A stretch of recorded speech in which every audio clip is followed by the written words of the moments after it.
The first event of UFC in this coronavirus pandemic is done and dusted. UFC 249 is over, and boy oh boy, this card was stacked from top to bottom, from the early prelims right up to the main card. In this video, we'll be ranking the top 5 fights on this card, the only criteria being how much I enjoy these fights and how entertaining these fights were, so let's get right into it.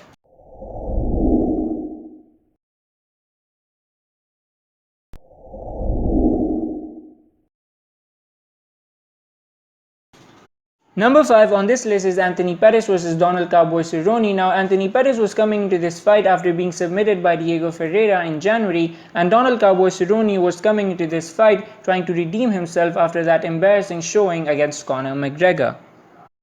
Both of these fighters are excellent strikers, and for the most part both of them kept it standing. The major difference though was the power of Anthony Pettis, because whenever Anthony Pettis was able to land on Cowboy Cerrone, he was able to hurt and stagger Cowboy Cerrone. Cowboy was able to take Pettis down a couple of times during this fight, but he wasn't able to do much with the takedowns. At the very end, Cowboy was able to land a high kick on Pettis, with which he has put so many opponents away, but this time it wasn't enough to put Pettis away, and this fight went the distance, and the judges awarded this fight to Anthony Pettis. I would have liked Cowboy to win, but that's because I'm kind of biased and I like Cowboy, but this was a very close fight and could have gone either way. But nonetheless, it was a good fight, which is why it is number 5 on this list.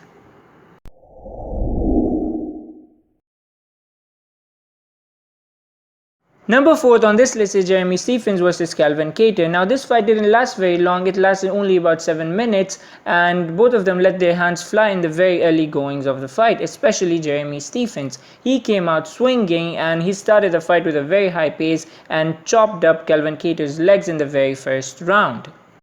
And I would say that Jeremy Stephens was leading the dance until the point where Kattar landed that elbow clean and dropped Jeremy Stephens. After Jeremy Stephens was dropped, Kattar landed another elbow on the forehead of Jeremy Stephens, which cut him right up. The referee saw enough, stepped in and awarded the victory to Calvin Kattar.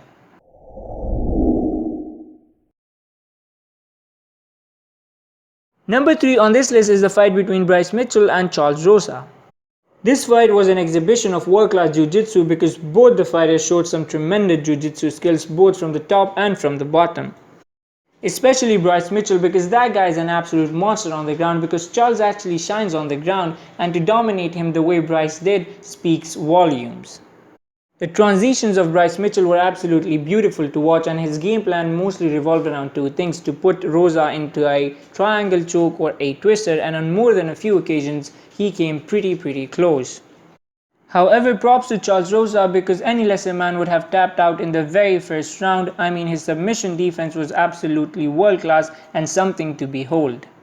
Although Bryce Mitchell dominated him and had the better of all the grappling exchanges, but Charles Rosa didn't give him the satisfaction of submitting him, which is why this fight went the distance and the judges awarded a unanimous decision to Bryce Mitchell.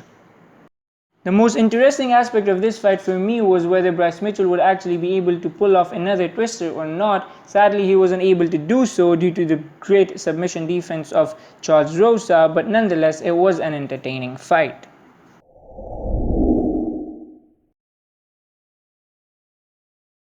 Number 2 on this list is the fight between Vicente Luque and Niko Price. Now, Niko Price was coming into this fight after knocking out James Wick with that brutal upkick, and Vicente Luque was coming into this fight after a loss to Stephen Thompson. The fighting style of both of these fighters is to get into their opponent's face and throw down, which is always fun to watch. Vicente Luque has been involved in some great fights lately, especially his fight against Barberena. It was absolutely beautiful, and if you haven't seen it, do check it out because it's great. It was definitely in my top 4 fights of 2019. Anyway, coming back to this fight, this was another dogfight which involved Vicente Luque, but this time his dancing partner was Niko Price. Both of them got into the metaphorical phone booth and threw down and hit each other with some devastating hooks and straights. The major difference in this fight was the chin of Vicente Luque. I mean, that guy can take a shot and more. Now, Niko Price can also take a few shots, but the thing is, his chin isn't as durable as Vicente Luque, and Niko Price got dropped with a left hook in the 3rd round by Vicente Luque. This didn't get him the victory though, because Niko Price was able to cover up, and not long after that the doctor had to step in because Niko Price's eye was closed shut, but nonetheless it was an entertaining fight, which is why it is number 2 on this list.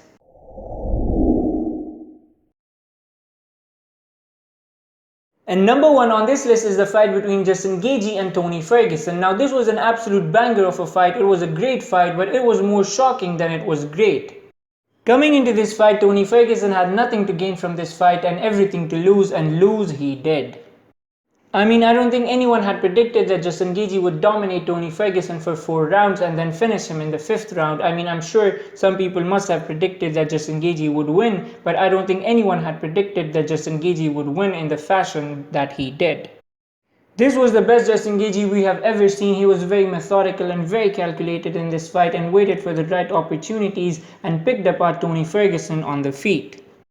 In this fight, Justin Gaethje wasn't his classic self where he would throw caution to the wind and just go in a fight guns blazing. Instead, he waited for the right moments and, to everyone's surprise, dominated Tony Ferguson for the entirety of the fight. The only saving grace for Tony Ferguson was his chin, because he took some bombs to the face but kept coming at Justin Gaethje and just wouldn't go down.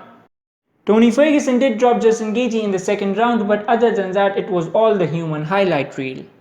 I gave 9 out of 10 to Tony Ferguson for his chin in my comparisons video, but I think after this fight I would have to give him 10 out of 10 for his chin, because I've never seen someone take this much damage and not be knocked out. As I had said in my predictions video, that the fight between Tony Ferguson and Khabib Nurmagomedov is cursed, and when it comes to this fight, there are some supernatural forces that are preventing this fight from happening, and if those forces can cause a global pandemic to stop this fight from happening, then they helping Justin Gaethje is not a far-fetched idea. And help they did, because Justin Gaethje needed to be absolutely perfect to win this fight, and perfect he was. He came into this fight with all of his good attributes and none of his bad ones. I would have been less surprised and shocked if Justin Gaethje had landed a lucky punch in the 2nd or 3rd round and knocked out Tony Ferguson, but to dominate him the way Justin Gaethje did was absolutely shocking. Anyway, it's done, it's over. Justin Gaethje is the new lightweight interim champion, and this sets him on a collision course with Khabib Nurmagomedov. And this Justin Gaethje should be a real problem for Khabib Nurmagomedov, considering Justin Gaethje is an elite level wrestler as well. And I think now it is safe to say that we'll never see Tony Ferguson versus Khabib Nurmagomedov, because now this fight happening is very, very unlikely.